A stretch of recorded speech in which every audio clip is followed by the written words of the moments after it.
Right, guys, thank you very much for joining us on Positive Change today. Today we've got Wayne? Wayne, very experienced youth worker slash mentor slash youth support worker, and today we're going to be talking about your positive journey in life. Yeah. Yeah. All right. So do you want to just introduce yourself a little bit? My name's Wayne, from South London, Mm-hmm. 48. Mm. Um, yeah, Really, you're much younger than that, you know. respect my brother. Actually, yeah. But yeah, well, I don't know. Yeah, I mean, I So what grew up. part? So what part of South is it? Well, I grew up in between Fort and Peckham, Okay, right. so very vast. Very vast. I'm from all over South. I've Yeah. got people in every Okay. end. You get me? Right. Yeah. Right. Okay. So, what was it like when, like, let's go back a little bit to school. All right. What was school days like for you? Because you're a little bit older than me, Yeah. so we're probably in the same era. Yeah. Okay. Well, school. Do you know what? School was okay for me. I mean, I got expelled from two schools. Yeah. The first school was a school called Haley Manor. That's not there no more. Mm. That's been changed into a Harris. Yeah. Got kicked out from there in the fourth year, just before my exams. Mm. That messed me up a little bit. Then I moved to a different school in South Croydon called Haley Manor. Mm-hmm. That school, although it did a lot for me, it did help me a lot. I still got expelled from there. You know what I mean, it is what it is. But the headmaster there was a really good headmaster, and he was the kind of guy that gave everyone a second chance. Mm-hmm. So a lot of people in Croydon ended up at that school because when you got expelled, he was like the only headmaster that would take a second chance on you. Okay. Okay. So what did you leave with your GCSEs then? I left with, I think, 2 GCSEs. I ended up going to college, got kicked out of college, and then didn't get my GCSEs until I went to jail. Okay. All right. Okay. So would you say that, even though the teacher gave you a second chance in life, yeah, or in education, you took advantage of that? I wasted it. Wasted I it. wasted it. I wasted it. Yeah. Okay.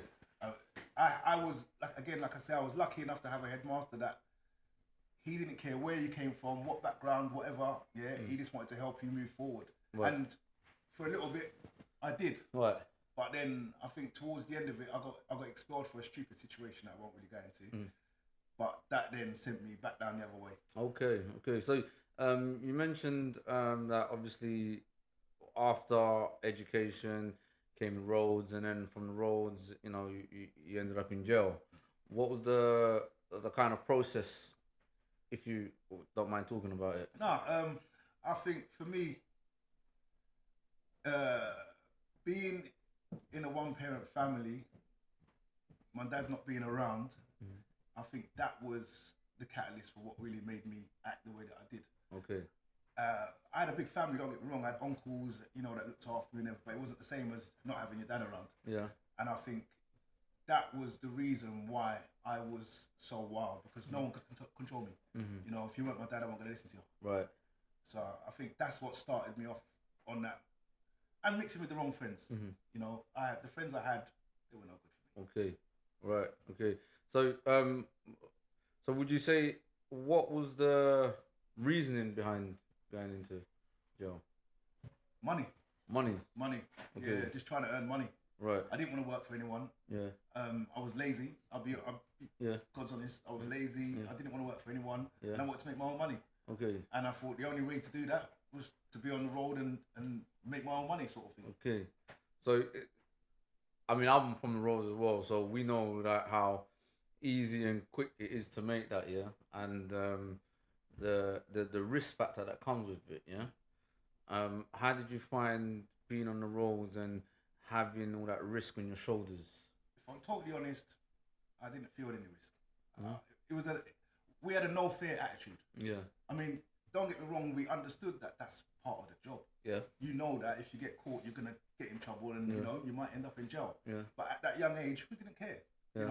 That was risk. That was risks of the job. We knew that at some point it could happen. Mm-hmm. But you weigh up the odds. Like, if I'm gonna make $1,000 or $2,000, one time, I'm gonna get a goal. Okay. Right. So how long did you get? I did 22 months. I got 3.5 years, but I ended up doing 22 months. Okay. All right. So was there a point inside that you thought, "Fuck me, man, what am I doing here?" Oh yeah, listen, I've been jail once and once only, never gone back. No. Yeah. When I got in there, I realised this wasn't for me. Right. You know, I like. But that's like most people though, isn't it? Like that once you're in there, you think, "Oh, I'm not ever coming back here." Nah, but my code's in there now. For real. My code's still in jail now. Like, and I mean, my codie from my very first case. Right. Yeah, he's institutionalized. Yeah. He's probably spent in the last 20, 25 years, 3-4 years on road. Oh, not for the same charge though. No, but, no, no, no. Oh, different charges. okay, yeah. But Okay. he's probably spent 3 or 4 years Right, on road out, yeah. of like 25, 30 years. Okay, that's like my brother, man. He's institutionalized as well. Yeah. He spent like mostly about 20 years of his life Yeah, inside. They get so used to it. Yeah, But for me, I was like, no, I'm not coming back. yeah, Yeah, I like women.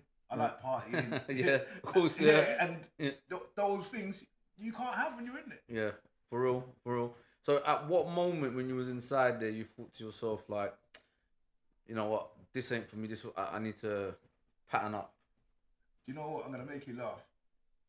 Basically, with my situation, when I got nicked, or before I got nicked, Carnival was coming up, Yeah, and I said to my friends, right, I'm gonna give myself in after Carnival. yeah. Now every year Carnival would Oh come. shit! So you was on the run? Yeah. I was on the run as well, I was man. on the run for 2 years, man, you get me? Oh shit! And I said to myself, every year after Carnival, I'm gonna give myself it. I never did. Yeah. Yeah, I went to Carnival, I thought, I'm not gonna do that. Okay. Do you know what I mean? Yeah. And then like, when I did finally get caught and get put in jail, Yeah. and I sat there now and I said to myself, and I got through the months. It was Yeah. I found it easy until Carnival came, Okay. and then when I realised all my friends Yeah. was outside enjoying life, and I was stuck in there. Oh. That and I'll make you laugh. The Biggie concert. Oh. I think it was 1995. Mhm. The whole of my ends Yeah. was at this Biggie concert. Which one was that one? Brixton. It was. I think it was Brixton. It was on Westwood, wasn't it? Yeah, yeah. Right. Now I'm in my cell listening to this on Westwood, Okay. and then the next couple of days now I'm getting calls from man, that we was there and we had champagne with Puffy and Biggie, and Biggie's my favourite artist. Yeah. That's when I knew I'm never coming back to jail. I'm not missing out on something like that again. Well, especially that time, like you're talking in the 90s, and you know, music, popping, you know, everything was different. That's what I'm saying. 95. That was the year for hip hop. Yeah. Do you get what I mean? And Yeah. that was the year that Biggie became who he was. Yeah. And like I said, all my people was at that event except for me. Mm. And that's when it kicked in. Like, nah, this ain't for me no more. Okay. All right. So, did you use that time to kind of rehabilitate yourself inside? Or like, you got certain people, they were like, do you know what, when I'm inside, I'm doing this course, I'm doing that course, I'm doing this, I'm making myself a better person. I think what I did, if I'm honest, the first year and a bit, I didn't care. Yeah. I was still on crud. I didn't care. Like, I was fighting. I was losing days. Yeah. That's why I did 22 months instead of the 18 months I was meant to do. Okay. Do you know what I mean? Yeah. But then I think towards the end, when I started to do the courses and things like that, and I started to realise that I need to get myself into a position where I can earn a pound when I get out. I mean, don't get me wrong. I came out and, I didn't go back to the same things. Yeah. But I didn't learn my lesson properly. Right. Okay. But like when you, like, what was that feeling like? You know, when they bust your door and they say you're a free man, you can go, and you walk out, you're walking out the prison, big massive doors, and you got your HMP bag, you got your seafood bag, you get me on the shoulder, and you're looking out to see who's come to pick you up. Yeah. Bro, as you know, that was the best feeling in the world. Yeah. Yeah. Because when I originally went into jail. Yeah. You know when you got to look on the board and it tells you when you're leaving? Yeah. I originally thought I was only going to be there for 6 months. Right. Because I'd done a bit of time on remand or whatever. So I'm looking at the board and I'm thinking, I'll be home in 6 months. Yeah. Nah. When it dawned that, nah, mate, you've got another 2.5 years to do. Yeah. That's when I was like, nah, I can't be doing this. Oh shit. I really can't be doing this, but yeah. I had to. Okay. So what was your, like, when you came out, what was it, immediate change, or was it like a gradual change, or was it like... it's a gradual change. To be honest, I think my change didn't really kick in until I had my daughter. Okay. Do you know what I mean? I think my daughter was what was the catalyst. She was the reason that made me realise I can't keep going through these situations. Right. Do you know what I mean? I mean, I think I've been raided. I've had it all. Do you know what I mean? And it wasn't until I had my daughter that it made me realise that I need to be here for her. Right. You know, Yeah. I've got to fix up myself Yeah, yeah. in order to so I can be a father to her, because Okay. it's not fair on her. Yeah, yeah. You know what? That was kind of my kind of wake up call as well, wasn't it? Like, you know, at a young age, having my child, having my son, sorry, and then, you know, you're holding your child in. And you're a dad now, so Yeah. you've got this feeling inside you, like, right, you know, what, I'm a dad. I got to pattern up, yeah. But it's difficult though, isn't it? No, it's extremely difficult. Because you still got finances, you still got maybe some, you know, ops, or you still got things happening. And then to add to that, remember, you haven't worked. Yeah. You haven't been in that society, in that environment. Yeah. So for me, just going to interviews, I used to be like really scared and paranoid, because obviously I know the first thing they're going to talk about is my criminal record. Yeah. So now I'm thinking, do I even want to go? Like, there was a time period that I wouldn't even go to job interviews. Right. Yeah, unless someone had hooked it up through a friend or something like that, I wouldn't go. Okay. Because I was embarrassed. Right. So what was your time? New Deal. Was your New Deal or JSA? You see, yeah, listen, bro. I milked that free money. I'm not gonna lie. I done New Deal just to get my housing benefit. Yeah, yeah. I'm there religiously every 2 weeks signing on, boom, just to get my. No, but you have to, because even if you've got enough money, the state is not gonna help you if you don't, you know, connect to these things. Yeah, yeah. So, in one sense, yeah, I was on it, and that was my cigarette money. You know, like, I didn't really care about it, but I knew that I needed to have that. Yeah. Otherwise, they wouldn't entertain me. Like, if I wanted to get a flat, or, you know. We have to follow the system, innit? We've We've got got to follow the system and stuff as well, right? So, so how did you get into the youth working and stuff then? Right. Well, basically, to be totally honest, again, I used to do warehouse work. Yeah. But I was still on the road doing my little bits and bobs. My foot got run over at the warehouse by a 4.5 truck. What, do you have to? My left foot. Nah. Have to amputate it or something? Nah, it's still there. It's still there, you sure? Still there. You got all 5 toes? All 5 toes and 70 bags. It was nice. You get me? Oh, is that compensation, yeah? Yeah. Oh, but shit. that happened, and then I got raided.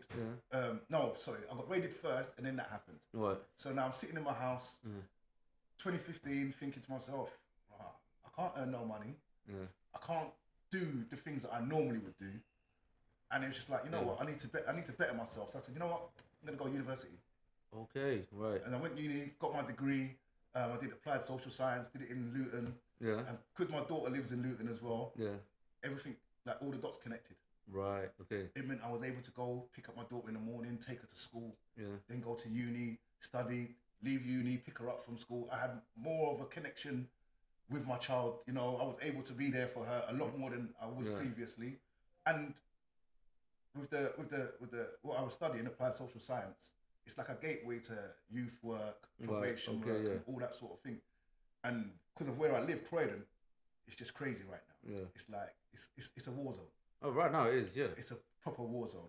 And I just thought, you know what? Someone like myself who's been through certain situations, I can be a helping ear to someone else. Yeah. You know, even if I save one person, you know how it is. Yeah, of course. If you save one person, you feel like you've done something. Yeah, most definitely. But then, did you feel like you had to leave the ends in order for you to start making your, you know, your vision, or you're following your career path, or what you wanting to do? Because would you have been able to do your university degree and all of that still being in London? Oh, no, I was living in London. Oh, so you were travelling? I was travelling, yeah. I was still living in London. I mean, like I said, 2015, I went and got my license, my driving license. Right. Up until that point, I didn't drive. Right. You know, I relied on everyone else. Yeah. I went and got my license so I could make sure that I could drive to Luton every day to do the uni. So you was driving to Luton every day? That's dedication, bro. And to pick her up, to take her to school. Yeah. So you must be leaving at like 6 in the morning. Yeah, I was leaving about 7 in the morning, jump on the motorway, get down there, take her to school in the morning for 8:30, start uni at 9 o'clock. Okay. Leave uni at 3:30, pick her up from school, stay with her for an hour and a half, maybe 2-3 hours, depending, because at that point me and her mum was okay. I could sit there for a few hours, have dinner with her, and then go home. Okay. So it worked out. For me. That's good, man. That's good. You see how things work in mysterious ways, man. Well, do you know what it is? But as you know, we have to make the moves. Yeah.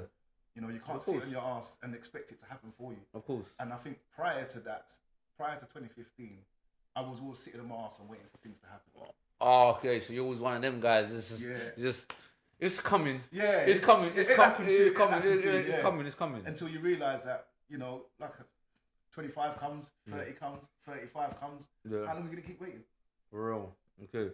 So, do you have a kind of a story or a time that has impacted you the most? Let me think. Well, I think again, being raided in 2015 was the wake up call, Yeah. Okay. because it was like prior to that I'd been raided in 2012 for for stupidness, but it made them come to my house, find things they wasn't meant to find. I mean, at that time I was selling weed, you know, I was doing a whole heap of stuff. They've come to my house that time, so I've already got that on my record. Yeah. So at 2015 now, when it happened again, it was like, I can't put myself through this no more. Okay. You know, I live with my grandmother. I can't put my grandmother through that. Yeah. Do you know what I mean? So it was like, I needed to buck up my ideas and find myself and find a route and a platform for me to excel. Okay. All right. So let's take it way back now. Yeah. So you know your time like Fulton Heath, and then that was Crystal Palace, Fulton Heath, Dulwich. Yeah. Was it on the borderline of Brixton as well? Or? Yeah. Well, this is the thing with Fulton Heath. Yeah, it's not on the direct borderline to Brixton, but it's 5-10 minutes up the road. Yeah. Do you know what I mean? So you've got in our day. You had. It's Toast Hill. Yeah, that was the linking point in Toast right, Hill, you got right? Brixton, you got Toast Hill, you got Streatham, you got Clapham, you got Wandsworth, Tooting, Mitcham. Those are all the high profile areas where the man then would be, where you might find yourself in a bit of trouble. So what's the difference from your time in, obviously we've got the ends and you've got certain man in certain ends and stuff as well, to you being a youth worker now and you seeing different cliques and different ends and different... Well, the big change is this. As a youngster, I could go anywhere. Yeah. It didn't matter where. You know, I could go to East London, I could go to Hackney, I've got friends in Hackney. I've got friends everywhere in London. Yeah. There's not one place I cannot go. Right. Obviously nowadays, these kids can't even go to the next road. Yeah. You know, because their ops live on that estate. Yeah. You know, so, you know, the big disconnect is they don't seem to understand that they should all be more together. Yeah. Do you get what I mean? Like, you know, I got friends in Brixton. I can go Brixton, check them. They'll come check me. The kids now, they can't do that. No. You know, if they get they called the 109 the most dangerous bus in South London. What was that one again? From Croydon? Yeah, from Croydon to Brixton. To Brixton. Yeah. The most dangerous bus in South London because the amount of madnesses that happen. I thought it was a number 12 bus. Nah, the 109. No, the 12 bus was, because that was like from Peckham. Oxford Circus all the way to Peckham. Yeah, nah, see that's back in the day. Yeah. But now, it's crazy. Okay. The 109 is it's mad. It's mad. Right. Yeah, because I remember our day it was like the number 12 bus. Because number 12 bus, you can get up East Dulwich or Camberwell, Peckham, and then you go Elephant and Castle. From Elephant and Castle, you can go straight to Oxford Circus, Chocodero. We used to get the 12 to Chocodero from Peckham. All the time. Like that was the. So I know what you're saying. That's when it was raw. Yeah. But it's different now. Okay. Like now you go to Peckham and it's gentrified. Yeah. You don't you go Brixton, it's gentrified. Like you're not seeing the sort of people that we used to grow up with. But when you say, right, so what I was going to say is that even though you said about the gentrification, it's interesting because now you've got Brixton, Peckham, even Lewisham, you know. Yep. However, it's the regeneration program, right? So where do you see all of these people now? You see them in Croydon. You see them in Surrey. Further up, right? Red Hill. Yep. So they're being pushed out to there. So back in the day, I never heard of Croydon. Yeah, I mean, growing up, I never heard of something mad going on in Croydon. The furthest I've heard about probably Toast Hill, Streatham, you know, Fulton Heath. Do you know what I mean? Yep. But now it's going West Croydon, East Croydon. Now it's going. It's crazy out there now. It's crazy. Yeah. Croydon, from being one of the most, I wouldn't say quietest areas, but it was deemed as a white person's area. So it wasn't as bad. Yeah. To now, Croydon's probably the worst out of all of them. Well, it is because you know, in our sector, like all the funding right now, the government funding, local authority funding, grants, is all for Croydon. They call it South London. Yeah. Yeah, it's classed as that. So Croydon, Merton, Surrey. Yeah. Wandsworth is a little Borderline, bit yeah, borderline. Tooting. Yeah, and then you've got like what's Additon. Yep, New yeah, Additon yeah, and stuff. Shoblands, Yeah. yeah. So all of these areas now is where a lot of the funding has been thrown at it. Yeah, even though they've got like there was building a Westfield. What happened with that? Who knows?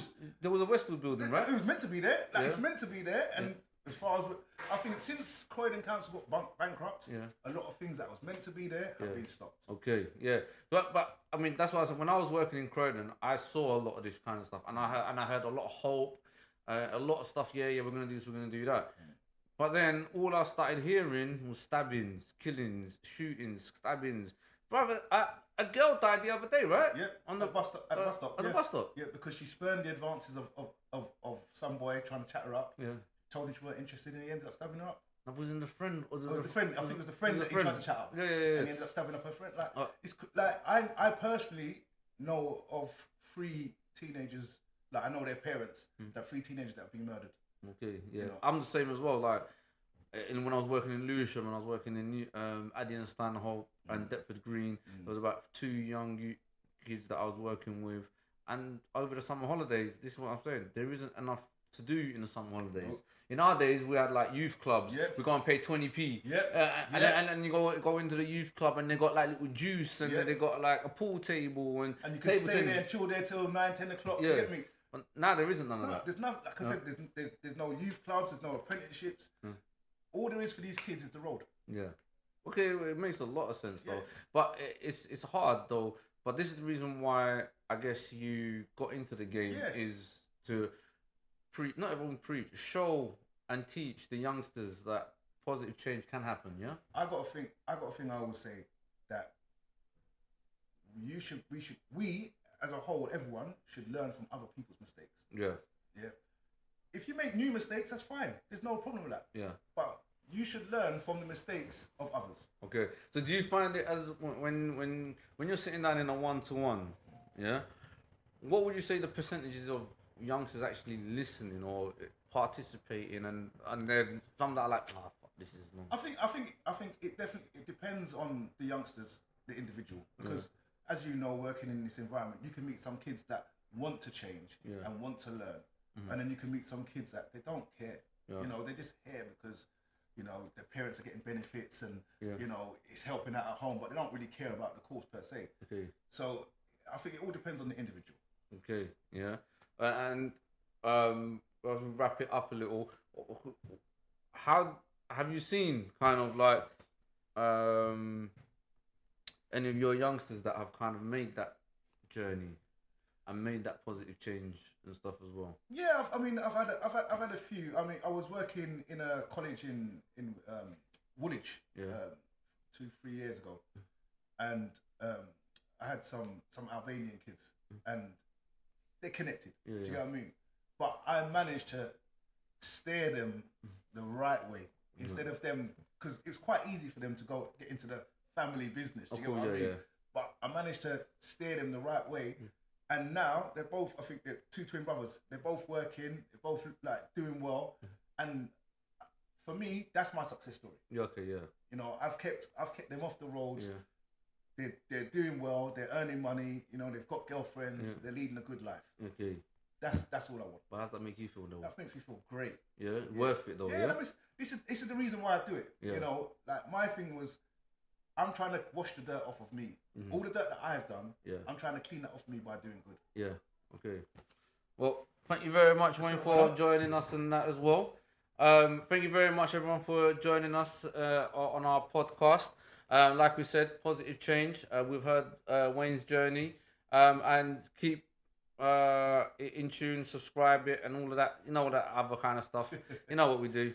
And yeah, see you in the next one.